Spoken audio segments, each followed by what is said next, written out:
Si son aficionados al baloncesto, no pueden perderse la entrevista de hoy, porque en Una historia es para siempre, Editorial Sargantana nos presenta a Unai Morán Recio, que acaba de publicar su libro Leyendas del baloncesto vasco. Él es un periodista, por supuesto vasco, nacido en Baracaldo. Además ha trabajado en periódicos tan relevantes como El País o El Correo, además de múltiples premios que ha recibido y ha colaborado en otros medios, pero por encima de todo él es un fanático del baloncesto, lo que le ha llevado a publicar este libro. Y lo tenemos al otro lado del teléfono. Unai, buenos días. Hola, muy buenos días, Isabel, ¿qué tal? Bueno, que oye, El País, El Correo, has estado en los principales periódicos, además has escrito sobre, eres redactor en política interior, en justicia, y fíjate, de eso al baloncesto va un trecho enorme, ¿no? Pues sí, bastante grande. Bueno, es cierto que también he escrito algunas cosillas de deportes en mi trayectoria profesional, pero sí que es cierto que de temas tan pesados como los que me ha tocado trabajar en los periódicos a un tema tan liviano como el baloncesto, pues hay un camino bastante grande. Pero bueno, es la diferencia entre el trabajo profesional o remunerado y a lo que dedica a uno el tiempo libre o tiempo de ocio, ¿no? Está clara. Tú lo has dicho, pesado, no lo he dicho yo, porque el tema político encima, tal como están los tiempos, aunque para entonces, porque claro, tú llevas muchos años, tú te licenciaste hace 2002. Tiempo, ¿no? ¿Cómo? En 2002. En 2002. Hace ya 18 añitos, 19. Ya llevas tiempo y bueno, pues han cambiado mucho, ¿no? La información y la forma de leer también, en general, ha cambiado todo, Fíjate en tan poco tiempo. La verdad es que sí, yo cuando entré, estábamos ya, lógicamente, pues se trabajaba con ordenadores, con internet, no tenía nada que ver con el periodismo de antaño, pero sí que es cierto que la irrupción de internet pues cambió el mundo por completo, ¿no? Y de trabajar prácticamente en exclusiva la edición en papel, comenzamos a multiplicar tareas, a trabajar primero para internet, al final se convirtió en un periodismo más cercano precisamente al mundo de la radio, ¿no? Seguir la noticia al momento, al instante. El juego consistía prácticamente en ser el primero en publicar la noticia y luego ya la ibas modificando a lo largo del día, y el papel pues poco a poco ha ido quedando en un plano secundario en el que muchas veces lo único que se hace es volcar lo que previamente has publicado en internet, ¿no? La verdad es que internet, bueno, pues es un arma de doble filo, porque aparte de que también se ven y se escuchan, se leen muchos bulos, pues ha hecho mucho daño entiendo yo, a la prensa, porque cada vez se está leyendo menos en papel y sobre todo a la gente joven. Entonces va a llegar un momento cuando pasen los años y ya la gente que es mayor y que ahora lee periódicos se muera, que al final no sé si va a desaparecer la prensa en su formato tradicional, me refiero, en papel, Sí, corre ese riesgo, pero yo creo que es un riesgo que tienen asumido desde hace tiempo los grandes grupos de comunicación. Han apostado por internet, entienden que es el futuro, y efectivamente en toda apuesta que supone un cambio de modelo pues existe un riesgo, ¿no? Y ese riesgo a día de hoy pues es la menor credibilidad que tiene internet en general respecto a un periódico en papel. Al final el papel tiene, digamos, el prestigio, la seriedad, la seguridad que le da la empresa que está detrás, mientras que en internet cuesta muchas veces diferenciar, sobre todo entre las nuevas generaciones, la información que aparece en un medio, digámoslo así, contrastado de lo que pueda aparecer en un blog o en una página de fake news. Entonces corre ese riesgo de perder la credibilidad de la información. Sí, está claro que aunque sea online, pues la referencia, si de repente un artículo lo lees en El País o en El Correo, pues da mucha más credibilidad y te fías muchísimo más que si es evidentemente por un grupo de por ahí, porque ahora tenemos otro peligro, y es que tenemos que aprender a diferenciar los bulos de la verdad, de lo real, ¿no? Que es complicado, ¿no? Es otro reto para nosotros, para los lectores. Efectivamente, ves que además la diferencia está en el tiempo de reflexión. El periodismo escrito en papel, digamos, que te permitía tener un día o muchas horas de reflexión desde que tú comenzabas a trabajar la noticia hasta que aparecía publicada, mientras que estas prisas, esta celeridad que exige internet, muchas veces te impide contrastar las informaciones con la seriedad que merecería.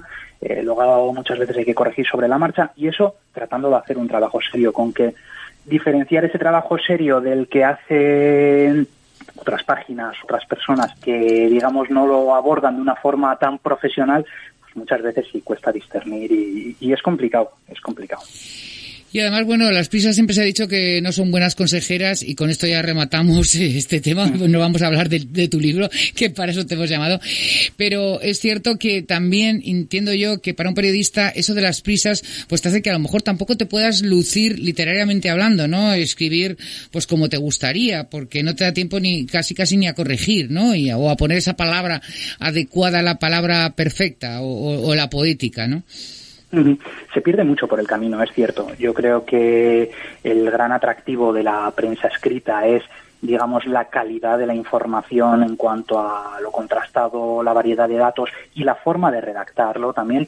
Y en cambio, pues Internet te lleva a una celeridad, te aboca a una forma de redactar, digamos, que dista de ese nivel de la prensa escrita, ¿no? Como te digo, se acerca más al mundo de la radio, pero es que yo creo que la celeridad, o digamos que la radio es un medio que naturalmente, por sus propias condiciones, está mejor preparado para cubrir estas informaciones, digamos, con celeridad o de forma inmediata, ¿no? La palabra creo que es mucho más ágil que la escritura. Yo creo que la escritura se adapta mucho mejor a lo que es la prensa escrita, reflexionada, sosegada, de un día para otro. Pero bueno, como te digo, es un poco la apuesta que están haciendo las grandes empresas y bueno, pues habrá que ver en qué desemboca. Amigos, que la radio es mágica, porque aparte de todo eso tiene la enorme ventaja de que puedes hacer otras cosas a la vez que estás escuchando la radio. No tienes que centrarte ni en leer ni en ver las imágenes. Puedes ponértela de fondo y a la vez estar haciendo 14.000 cosas. Sobre todo las mujeres. Ya sabes que las mujeres tienen la capacidad de hacer varias cosas a la vez, ¿no? Al mismo tiempo, ¿no? Pero lo importante es cuántas se pueden hacer bien, ¿eh? No, más la calidad que la cantidad, pero bueno. Exacto. La radio es mágica. A mí me encanta. Sí. La verdad es que la radio es probablemente el medio que más me gusta, aunque yo he ejercido en prensa, sobre todo a lo largo de mi carrera, pero la radio tiene esa magia especial, efectivamente, que como oyente te permite hacer varias cosas al mismo tiempo, pero como locutor o como presentador también tiene un sabor especial. El locutorio es una cosa, sí, tiene su magia, Sí, y además es esa la magia de que no se vea. Ahora hay mucha tendencia, se está poniendo, y nos estamos saliendo por los cerros de Úbeda, pero en fin, chicos, tampoco hay mucha prisa, ¿no? Espero que no tengas demasiada prisa. No hay problema, ¿no? Pero ahora se tiende mucho a que si YouTube, a que en las páginas web aparezcan las fotos de los locutores, de los presentadores y tal. Pero yo recuerdo cuando era jovencita que a mí me fascinaba eso de un locutor que te está hablando con una voz además bonita y tal, y tú te forjas una idea de esa persona en la cabeza y no quieres que te la estropeen, no quieres saber cómo es, ¿no? A mí por lo menos me pasaba. Efectivamente, yo creo que aquí hay un juego entre dos palabras que son bastante parecidas. Yo creo que estamos dando demasiado peso a la imagen y se lo estamos quitando a la imaginación. Claro. La radio tiene mucho de imaginación y parte de su magia radica en ello y bueno, pues por fortuna la radio no está viviendo esa adaptación, bueno, sí, con nuevas tecnologías y tal, pero digamos no está perdiendo esa esencia que está perdiendo la prensa escrita, ¿no? Creo que la radio mantiene... Tenemos el peligro de los podcasts también, los e-books, que también hay mucha gente que en su propia casa pues se hace un programa y bueno, pues hay programas que tienen muchas descargas y en cierto modo, pues bueno, son competencia, ¿no? De la propia radio. Pero en fin, en ese sentido sí, pero me refiero que no se pierde lo que es la magia de la palabra de la radio, así como la prensa escrita, aparte de luchar con informaciones que pueden ser más o menos creíbles, digamos que al caer en el juego de Internet pierde el atractivo de esa reflexión sosegada. La radio, por lo menos, aunque haya que competir con podcast y demás, no deja de perder esa magia de la palabra hablada, al menos, ¿no?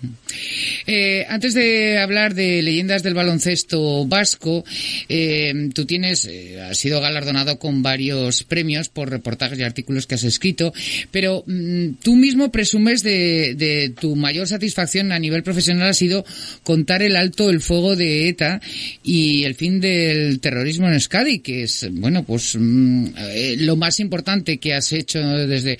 ¿Dónde estabas y cómo fue? Pues la verdad es que es lo más importante, pues por lo que ha significado, ¿no? Al final, escribiendo sobre política, digamos que ha sufrido o casi fue un cambio rupturista y no fue un momento puntual en el que dónde estabas o dónde sucedió. Bueno, yo estaba con el anuncio, digamos, oficial, estaba en la redacción del País, entonces, bueno, pues De todos modos, aunque el anuncio fue en un momento concreto, había gestos, había guiños, había palabras en las semanas, en los meses precedentes que indicaban que ese momento estaba próximo, que estaba a llegar. Entonces, aunque el momento concreto, puntual, no lo conocíamos, fue algo que no pilló del todo de sorpresa. Entonces había algo de información preparada que, añadimos a la actualidad de ese mismo día. Y la verdad es que fue un día de locos en la redacción, pero de locos para bien en ese sentido. Bueno, Leyendas del baloncesto vasco, tengo entendido que es tu primer libro. Y me ha sorprendido porque dicen que es uno de los principales, el baloncesto es uno de los principales deportes en Euskadi. Me ha llamado la atención. Pensaba que no sé, que había más tradición de pelota vasca o no sé. Bueno, tenemos esa imagen los que no somos del País Vasco, ¿no? ¿Será? Sí. Es el segundo deporte en número de licencias, con el montañismo, junto con el montañismo detrás del fútbol, por supuesto, ¿no? Sí es cierto que tenemos una identidad muy propia para todo el tema de los deportes, y hay deportes que se nos asocian más en cuanto a imagen, pues la pelota o los deportes rurales, el ciclismo, el remo, el montañismo también. Y sin embargo el baloncesto, quizá por ese concepto más global que tenemos del baloncesto en todo el mundo, de que es importante en todo el mundo, pues no se asocia a la tradición que este deporte tiene aquí también en nuestra tierra. Ya te digo, con un montón de licencias, de equipos y muy arraigado a nivel local. Oye, ¿y tú por qué decidiste escribir este libro? ¿Eras fanático del baloncesto? ¿Lo practicas? Cuéntanos. Sí, lo he practicado como jugador, nunca de manera federada. No he tenido ningún otro vínculo profesional, pero como te digo, soy un fanático. Le he dedicado muchas horas a verlo por televisión, a verlo en directo, a leer revistas, etcétera, etcétera. Y como periodista, digamos que decidí aprovechar un poco mi tiempo libre. Busqué el hueco, yo a este tiempo que he pasado viendo, escuchando y leyendo baloncesto le tengo que sacar partido. Y le tengo que sacar partido, además, tratando de aprovechar para contar algo que no se haya contado. Y fue entonces cuando empecé a indagar un poquito, tema del baloncesto vasco no se había escrito apenas nada, conocía un poquitín o tenía los conocimientos necesarios para iniciar una investigación con la que dar a luz al libro. Sabías escribir también, por tu trayectoria profesional, también sabías escribir, que es una gran ventaja. Eso es. Sé cómo se mueven los contactos, cómo se gestionan las entrevistas, etcétera, etcétera. Entonces, claro, siempre es una ventaja a la hora de sacar un libro, digamos, de perfil periodístico como este, ¿no? Porque no estamos hablando de una novela, estamos hablando de un libro sobre, biografías deportivas, datos, etcétera, etcétera. Bueno, ¿y qué encontramos en Leyendas del baloncesto vasco? Pues fundamentalmente la biografía de los que he considerado 13 jugadores más importantes de nuestra historia. Y no es un número al azar, no es por el 13 supersticiones ni nada por el estilo. He elegido 12 jugadores históricos porque 12 son los integrantes habituales de una plantilla de baloncesto, y simplemente le he añadido un jugador que todavía está en activo y que ya ha reunido, digamos, los méritos suficientes para aparecer en el libro. Contamos la biografía de todos ellos, sus datos personales, su palmarés, los logros que consiguieron a lo largo de su carrera, y luego pues narramos un poquitín cómo se iniciaron en el baloncesto, sus experiencias, sus anécdotas, sus impresiones, para terminar pues con un pequeño despiece en cada caso, contando a lo que se han dedicado una vez finalizada su carrera. Unos han seguido vinculados al baloncesto y otros se han ido por otros derroteros. Claro, la vida da muchas vueltas. Además, como se retiran pronto, pues tienen muchos años por delante, ¿no?, para hacer otras cosas. Oye, y cuéntanos, porque claro, a lo largo de estas 13 entrevistas te habrán contado de todo. ¿Alguna anécdota que te haya llamado la atención? A ver, cuéntanos de alguna estrella del baloncesto. Sí, cada uno, la verdad es que cada historia tiene su miga, pero, por ejemplo, por empezar, el que más lejos se nos queda en el tiempo, Emiliano Rodríguez, probablemente haya sido el más grande de los jugadores. Lo que pasa es que este hombre destacó en los años 60 y fíjate lo que ha llovido, ¿no? Pero llegó a ser el mejor jugador de Europa. Y pese a ser el mejor de Europa, en una de las competiciones, junto con el resto de los compañeros de equipo, tuvieron que llevar, digamos, baratijas para vender. Era una competición internacional, se jugaba en otro país, y tuvieron que montar una especie de mercadillo para vender esas piezas que llevaban. El objetivo era sacarse un sobresueldo. O sea, ni siquiera... Sí, claro. El baloncesto no era profesional en el sentido económico de la palabra. Y fíjate cómo el mejor jugador de Europa pues al final tenía que recurrir a la bisutería, digamos, para completar el sueldo que lograba como jugador y, bueno, pues para salir adelante. Eso, por ejemplo, esa una anécdota. No sé, bueno... Qué fuerte, de verdad, me has dejado impresionada. O sea, no me puedo imaginar que estuviera en aquel entonces tan mal pagado. No sé, sorprende. Eran los albores del baloncesto profesional y era un jugador que, fíjate, que era capitán del Real Madrid, un histórico de la selección española, o sea, que no era un don nadie, que es que era lo mejor del continente y tuvo que recurrir a argucias de este tipo, ¿no? Pues para completar la nómina. Sí. Hoy por hoy sí que están bien considerados y bien pagados. ¿Cuándo cambió todo? Pues yo supongo que sería, bueno, de una manera progresiva a lo largo de los años, ¿no? Pero el baloncesto se profesionalizó en España a comienzos de los años 80. Lo que entonces era la primera división que organizaba la Federación Española de Baloncesto, pues digamos que comenzó a organizarse comenzaron a organizarla los clubes por su cuenta, nació lo que se conoce como la ACB y a partir de ahí pues llegó una creciente profesionalización del baloncesto que efectivamente, como comentas, ha derivado en unos buenos sueldos, entre otras cuestiones, a día de hoy. Bueno, si así estaban los hombres, no quiero ni pensar el baloncesto femenino, o sea, ni se le oiría, ¿no? O sea, tendrían al revés casi que pagar las mujeres, ¿no? Por jugar. Como en muchos aspectos de la vida, hoy en día la situación está mucho mejor, pero ha estado en un segundo plano. De hecho, al final todos los protagonistas del libro son masculinos, porque el deporte o el baloncesto femenino estuvo muy en segundo plano, ¿no? Durante todos estos años. Pero sí que es cierto que en la introducción del libro la primera mención que se hace es al baloncesto femenino porque fueron las mujeres las primeras que practicaron este deporte en Euskadi. Y bueno, luego llegaron los hombres y demás, pero digamos que en una época, estamos hablando de hace ya casi 100 años, en la que los hombres, digamos, se vinculaban más al fútbol, pues las mujeres comenzaron a introducir este deporte como alternativa, por decirlo así.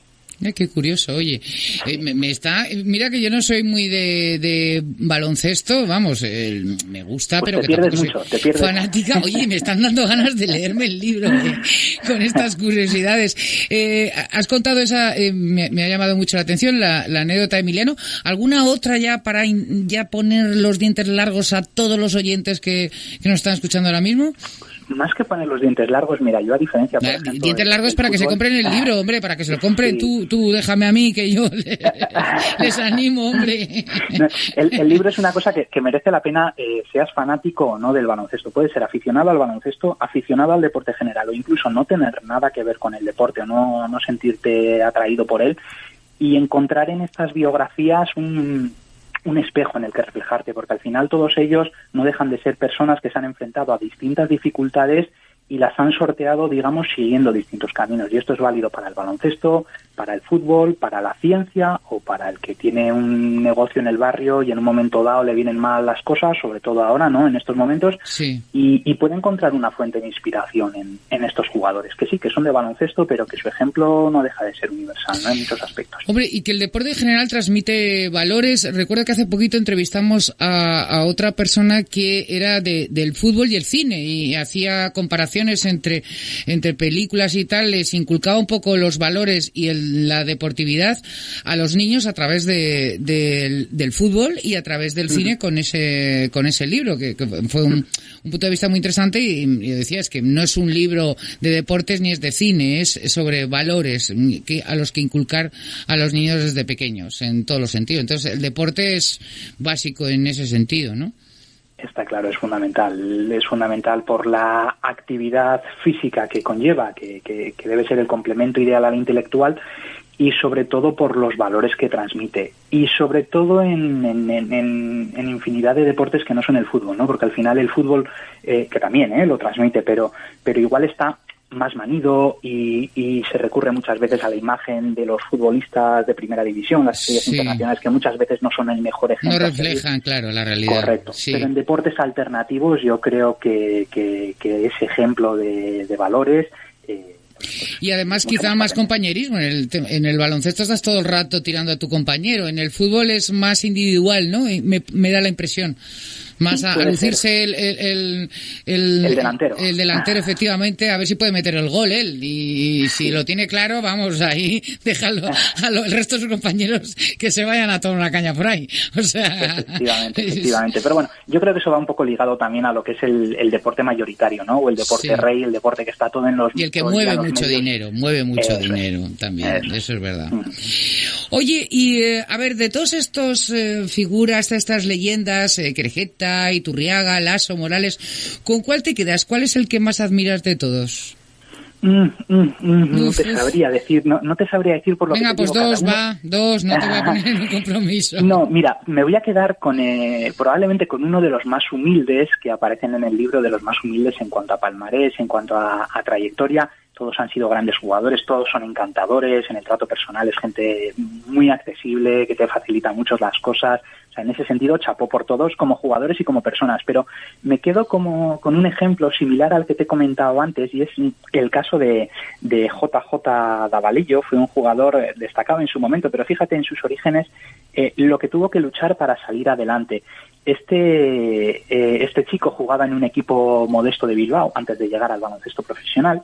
Sí. Y tuvo la oportunidad de progresar y fichar por un equipo, digamos, más potente que había en Vitoria. Claro, antes de tener el sueldo que necesitaba para poder dedicarse a ello de manera profesional, pues se las tenía que ingeniar para viajar hasta Vitoria, los partidos, los que jugaba en casa, los que jugaba afuera, y muchas veces él me contaba, ¿no?, que lo recogemos en el libro, era terminar un partido y tenía que coger el autobús hasta no sé qué sitio. Desde ese pueblo tenía que ir haciendo autostop por la carretera hasta que alguien le cogía y le llevaba a otro sitio, y luego desde ese otro sitio ya seguía por un camino rural hasta llegar al caserío de sus padres, él andando. O sea, eso fin de semana sí y fin de semana también. Y yo creo que eso demuestra el coraje, por eso te digo. ¿Y cómo entrenaba? Davalillo, Xavier, ¿qué onda Davalillo? JJ Davalillo se le decía. No, digo que cómo entrenaba, que eso para jugar, pero ¿dónde se entrenaba? ¿En algún...? Claro, pues no, pues entiendo que, claro, cuando jugaba en Bilbao, pues el entrenamiento era en Bilbao, y cuando jugaba en Vitoria, pues se las tendría que apañar o de esta manera o bueno, no sé si ya con el tiempo o con los meses consiguió establecerse allí.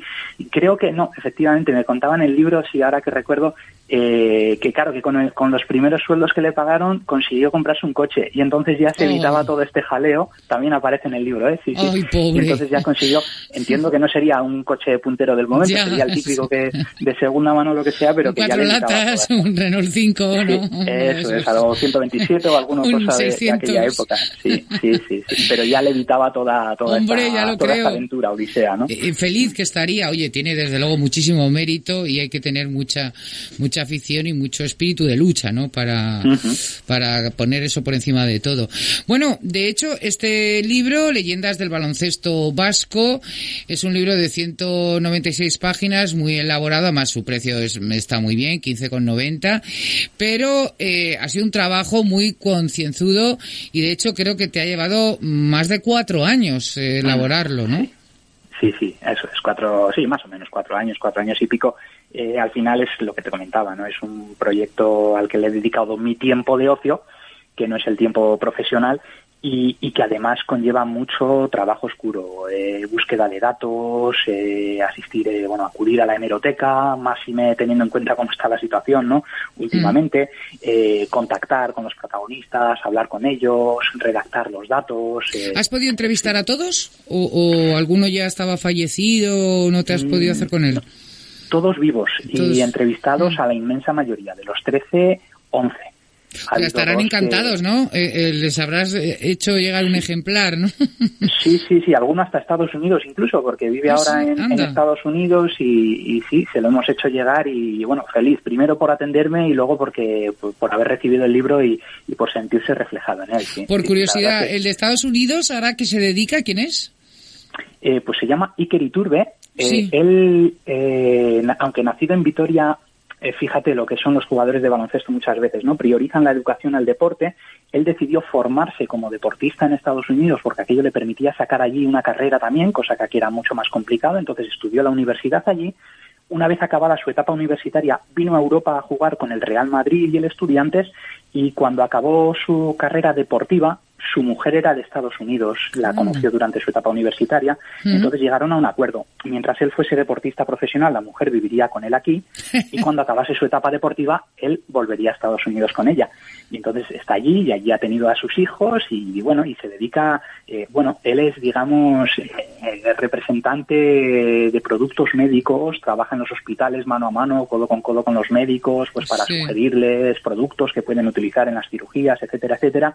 Y además tiene un perfil solidario porque tiene una academia de baloncesto en la que acoge a niños con escasos recursos y, bueno, pues les enseñan el deporte, los valores, les ayudan con la educación. Fantástico, es un tío fantástico. Ha cambiado mucho el cuento, ¿no? Afortunadamente, en el baloncesto, de lo que era antes, ahora. Sí, se ha profesionalizado para bien, para comodidad de los jugadores y bueno, pues sí, como todo ha cambiado en los últimos años, sí. Y hay quizá más oportunidades también para aquella gente que destaca un poco, pero que a lo mejor no tiene los medios para dedicarse profesionalmente. Pues me imagino que ahora existen becas, hay ojeadores o como sea, ¿no? Sí, digamos que hay más clubes, más instalaciones, más oportunidades de practicar ese deporte. Lo que también es cierto es que al final, como en todo en la vida, cuanto más tenemos, más nos acomodamos, ¿no? Y lo que no creo es que haya mucha gente como Davalillo, que te comentaba antes, que hoy en día estuviera dispuesta a hacer lo que hacía él por seguir jugando, ¿no? Hay más medios, pero el que no los tenga no creo que haga lo mismo que hacían aquellos. Claro, como lo tenemos más fácil, pues pasa como en todo en general, porque antes tampoco había coches, la gente iba andando de una ciudad a otra y trabajaban en el campo todo el día, y ahora vete a trabajar 2 horas a recoger por ahí algo de agricultura, de naranja o de tal, que dices, ya no vuelvo, ¿no? Hombre, yo conozco en la ciudad gente que es capaz de dar la vuelta a una manzana con tal de subir una cuesta por las escaleras mecánicas o por la rampa mecánica, ¿no? En vez de subir por las escaleras o por la rampa peatonal. O sea, al final sí, nos hemos acomodado demasiado. Los avances están bien, pero yo creo que nos dejamos un poquito ir por el camino, ¿eh? Desde luego que sí. Bueno, a ver, Leyendas del baloncesto vasco ha salido hace poco, ¿cuánto tiempo lleva en el mercado? Finales del pasado año, desde noviembre más o menos. Desde noviembre, o sea, pero hace nada, porque el año pasado lo acabamos de dejar. ¿Cómo está yendo la venta? Se puede encontrar, imagino, en todas las librerías principales, ¿no? Sí, es un libro perfectamente accesible. Lógicamente está en cualquier, bueno, si no está físicamente en ese momento en la librería, en cualquier librería pueden hacer el pedido y llega enseguida. Y si no se puede conseguir, pues a través de los medios habituales en Internet, incluida la propia página de la editorial. O en Sargantana, no hay ningún problema. Eso es. Una última cuestión. A ver, después de esta experiencia, después de Leyendas del baloncesto vasco, ¿es el inicio de una nueva etapa en tu carrera? ¿Vas a escribir más o qué? ¿Estás en ello? ¿Tienes algún proyecto? Cuenta. Ideas siempre hay, ¿no? Y me ha gustado el camino emprendido, o sea... Al final creo que es un acierto dedicar parte del tiempo de ocio como periodista pues a escribir sobre lo que realmente te gusta. Creo que es un acierto. Ideas hay, lo que hay es menos tiempo. Entonces bueno, con el tiempo sí me gustaría sacar nuevos proyectos, pero bueno, no los tengo definidos ahora, porque lo que sí que he visto es que un libro de este tipo de perfil periodístico lleva muchas horas de trabajo. Hombre, fíjate, 4 años. Bueno, mira, lo bueno del confinamiento, ¿no? Sí que tendrás más tiempo para escribir, ¿no? Eso también es verdad. Hay menos tiempo para hacer otras cosas, pues se le puede dedicar a eso. Efectivamente. Bueno, pues Unai Morán, autor de Leyendas del baloncesto vasco, enhorabuena. Y bueno, pues espero que no tardemos 4 años en volverte a entrevistar por otro nuevo libro. Cuídate. Ojalá. Hasta luego. A ver si era un saludo. Todo está en los libros. Todo está en los libros.